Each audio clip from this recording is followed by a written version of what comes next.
What's up everyone, John from ARTV. It's time for a review of the 8th studio album and the final album with guitarist Chris Walla, the longtime guitarist of the band, one of the founding members.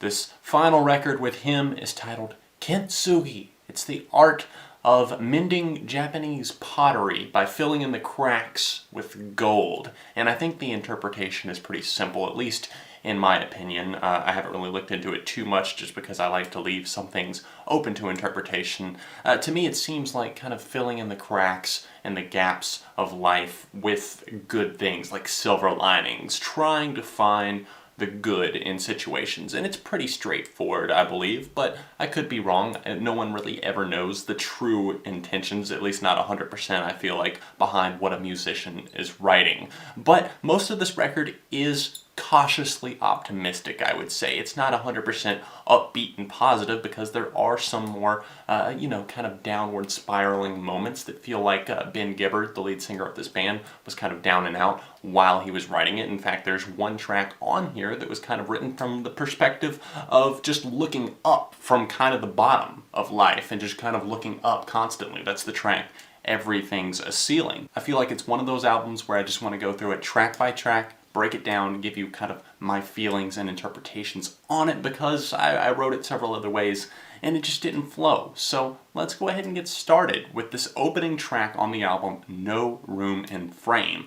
It's definitely driven by this kind of sweet and gentle melody, shining guitar on the track that I'm really getting into. It makes the departure of Chris Walla that much harder though. It makes me feel like, Chris, why? Why are you walking away? You're so good with the band. There's so many melodies that I just love. I love your style of playing. Don't walk away. But at the same time, it's his choice and he wants to pursue other things and I have to respect that. There is a different producer here on this record. Rich Costly was the producer. All the other albums had been self-produced by the band. Chris Walla actually, of course, handling all of them all the way from their debut, I believe, all the way up to Codes and Keys in 2011, a record that, yes, I was a fan of, unlike a lot of people. Getting back to No Room in Frame, I really like the warm feeling and the vibe that this track is putting off. It's like it was almost sung with a smile, and I really feel like that translates to the listening experience. This was one of the tunes that we got to hear before the album was officially streamed or released. I know it's streaming right now on NPR. If you guys would like to check that out, I will include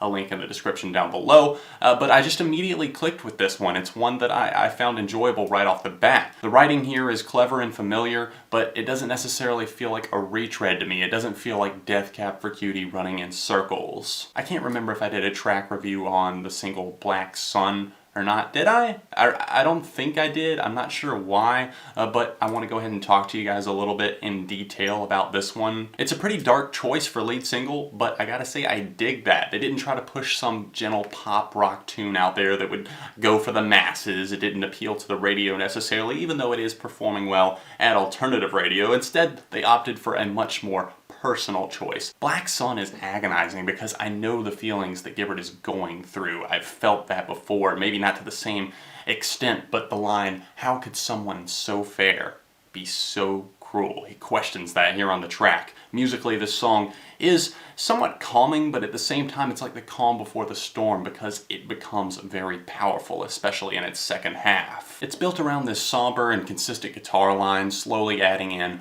more outside instrumentation and adding to the song's complexion. Eventually we break into a guitar solo from Walla and I'm really just lost in the musicality of it all. Up next is the Ghosts of Beverly Drive. I'm loving the upbeat and driving guitar here on this track. It basically captures everything that I love about Death Cab For Cutie in one song. The storytelling, as per usual, is excellent and Gibbard paints a nice portrait here for the listener. Very vivid song, I would say. It's a major highlight from the record. I thought the synthesizers were a nice touch. I like the way that they complement the guitars and the drums here on this track. Little Wanderer is the next track, and I have to say that this is my overall favorite here on Kintsugi. Something about this track just gets me. I mean, yes, it's a story about somebody else's life and relationship, but I'm finding it super relatable to my own own life in certain ways. It reminds me of friends, traveling, seeing the world, living, breathing, feeling alive, but at the same time going through the ups and downs of life. The reverb placed on these guitars is absolutely wonderful here. It's like ear candy, and I'm loving the hook. While it is slightly gloomy here on the track, it definitely gets stuck in my head throughout the day. This is a song about like a long distance relationship,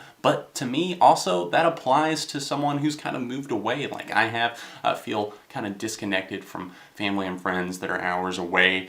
You're separated, but at the same time you're thinking about the next time that you're going to see them. So I say that this is a spectacular track and definitely one that you do not want to miss if you're a Death Cab fan. Things get chilling on the track You've Haunted Me All Your Life. It's an emotive little tune that's simple but at the same time somehow still elegant. I'm loving the line that says, "There's a flaw in my heart's design, for I keep trying to make you mine." It's like this unrequited love that he keeps fighting for, and he keeps trying to make things work, and this man is now well into his 30s, almost 40 I believe, but at the same time, he's still fighting for that love. Like, it's there, and he wants it to happen, but at the same time he knows that it's still out of reach. It's fleeting love discussed over an airy but still stern acoustic guitar and some light drumming that's thrown in there for added effect. You can't really go wrong with this tune. Hold No Guns is a genuine and brittle little piece that just shows how talented of a vocalist Ben Gibbard is, how emotive he can be, and what he can really make you feel with just his vocal cords and his lyricism. It's so smooth, raw, it almost sounds like it was just recorded raw in the studio, and I know there are some added effects on the track, but definitely go check it out. This is not one that you're going to want to miss. I mentioned the track earlier, Everything's a Ceiling. There's definitely a slick 80s vibe going on in this track, and I think that they pull it off unbelievably well. I was not expecting that or the following track, Good Help parentheses is so hard to find. Both of those tracks almost have a light danceable quality about them, I would say, just because of the throwback synthesizers that I'm hearing on the track and the way that the guitars are tuned. Reminds me slightly of something maybe I would have heard on the last 1975 release. We get a view from the bottom. What is life like if you're always looking up? It's got one of the most entertaining instrumentals on the LP. I would say the same goes for a track that follows closely in suit, Good Help, that follows immediately afterward. Definitely a similar style. It does roll on a bit long, the latter of those tracks, Good Help that is, and Gibbard's vocal approach does irk me a few times during the track. I don't necessarily care for the lyrics on this one, so if I was having to pick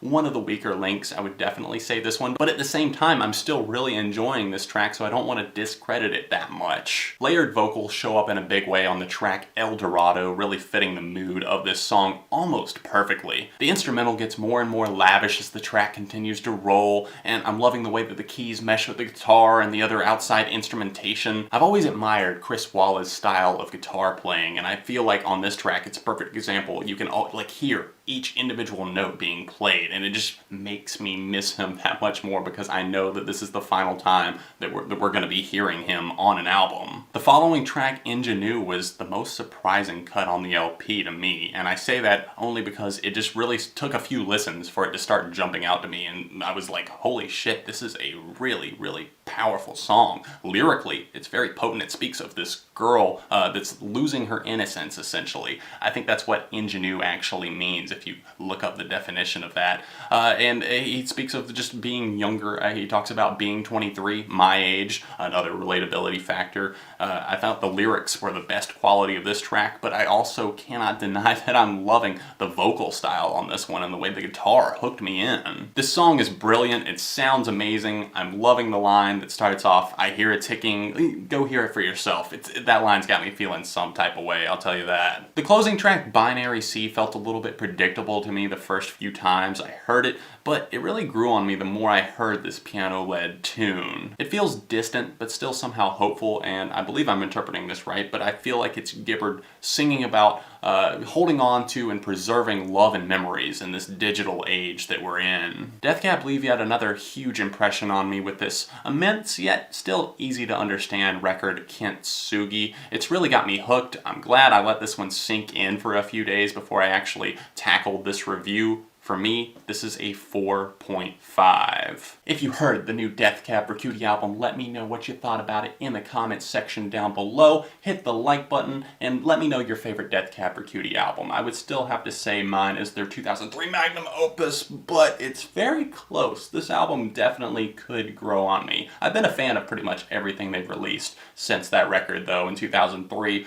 I haven't got around to checking out the ones before that, though, sadly. Should I? Let me know in the comments. Let me know what other albums I should tackle.